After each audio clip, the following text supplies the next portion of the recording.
Ces derniers jours, Julien Burt se retrouve dans la tourmente. Le célèbre candidat de télé-réalité est visé par de graves accusations prononcées par son ex Ilona Go. Sur YouTube, cette dernière a partagé plusieurs vidéos dans lesquelles elle explique qu'il lui devrait énormément d'argent, à savoir 80 000 €, mais surtout qu'il se serait montré violent à son égard. La jeune femme a rapporté un épisode en particulier lorsque, après une soirée arrosée, Julien Burt l'aurait étranglée. S'il a bien tenté de se défendre et de démentir les faits qui lui sont reprochés, Julien Burt a plus tard été accablé par des échanges téléphoniques dévoilés par Ilona, à travers lesquels il semble reconnaître d'avoir porté la main sur elle et s'excuse. « Je suis encore une fois désolé. Je n'aurais jamais aimé en arriver là. Je te le promets que je suis désolé », lui adresse-t-il.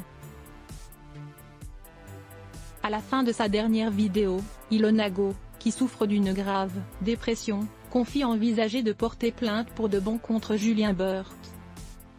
« Je veux me battre pour faire entendre ma voix. Pour faire entendre ce que j'ai vécu. C'est terminé.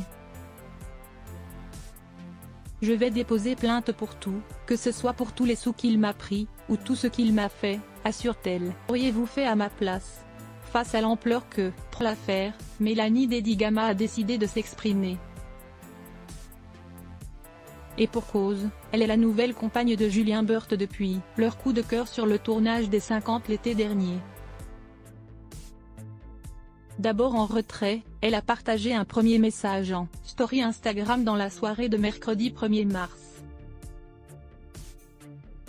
Qu'auriez-vous fait à ma place ? Je découvre chaque jour en même temps que vous des éléments d'une histoire qui ne me concernait pas et dans laquelle je me retrouve impliquée malgré moi. Je découvre les vidéos d'une femme qui est profondément malheureuse et que j'ai moi-même envie de soutenir. Ma position est évidemment très délicate, explique-t-elle mitigée. Et de continuer sans réellement prendre position, voilà pourquoi je restais dans le silence. Afin de ne blesser personne, pour ne pas être maladroite. Je condamne évidemment toute forme de violence, qu'elle soit faite à des femmes comme à des hommes et n'importe quels êtres vivants. La violence doit être punie. La justice est là pour prendre la parole face à cette situation car elle est la mieux placée pour prendre une décision.